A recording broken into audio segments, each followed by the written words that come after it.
સવારથી જ અલગ અલગ વિસ્તારોમાં ભારે વરસાદ જોવા મળી રહ્યો છે। અપડેટ પર નજર કરીએ તો અમદાવાદના પૂર્વ વિસ્તારમાં વરસાદી પાણી ભરાવાની સમસ્યા યથાવત જોવા મળી રહી છે।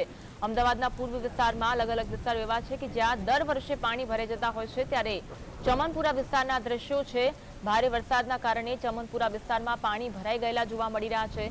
સ્મશાન તરફ જવાનો રસ્તો પાણીમાં ગરકાવ થયો છે, જેના કારણે રાહદારીઓ સ્થાનિકોને હાલાકીનો સામનો કરવો પડી રહ્યો છે।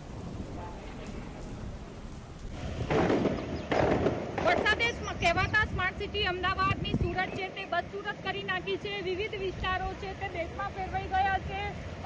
ગઈકાલ રાતનો જે વરસાદ છે તે વરસાદ પડ્યો છે અને અત્યારે બપોરના 1 વાગ્યા છે, છતાં પણ જે કોર્પોરેશન છે તે કોર્પોરેશન જે પાણી ભરાવાનો છે નિકાલ છે તે કરી શકતું નથી અને હજુ પણ જે પૂર્વના વિસ્તારો છે તે પૂર્વના વિસ્તારો ભેટમાં ફેરવાયેલા જોવા મળી રહ્યા છે। જે દ્રશ્યો છે તમે જોઈ રહ્યા છો તે દ્રશ્યો છે જે સ્મશાન છે ચામુંડા સ્મશાન પાસેના રોડના।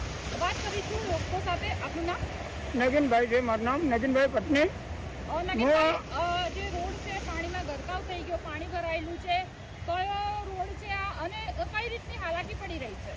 અહીંયા વર્ષોથી આ રીતનું ચાલે છે અને આ જે આઈસી રોડ બનાવ્યો ને એને ફેક ઊંચું લેવાનું હતું કાયદેસર, પણ ઊંચું નથી, આઈસી રોડ બનાવ્યું છે। પણ આ મેન જે રોડ છે ને એ ચામુંડા સ્મશાન ગૃહમાં જવા માટેનો રસ્તો છે, પણ સરકારે કાંઈક થોડી ગંભીર ગલતી અમે ગલતી કરેલી છે। ક્યાં તો સરકારની હોય, ક્યાં તો પછી આવીને જે ઓપરેટર હોય એની હોય। ચામુંડા સ્મશાન તરફનો આ રસ્તો છે, કઈ રીતની હાલાકી પડી રહી છે પાણી ભરાવાને કારણે? પાણી બહુ ભરાય છે। અહીં ઘડી નીચે આસીસી રોડ બન્યો છે પણ નીચે પડે છે, બહુ નીચે પડે છે। અચ્છા, કેટલા સમયથી આ સમસ્યા છે? બહુ સમયથી છે। આસીસી રોડ બન્યા પછી બી પાણી ભરાય છે। અચ્છા, કોઈ ફેર પડ્યો નથી? નહીં, ફેર પડ્યો નથી કઈ। અહીંયા હાઈસ્કૂલમાં બી છોકરાને તકલીફ પડે છે।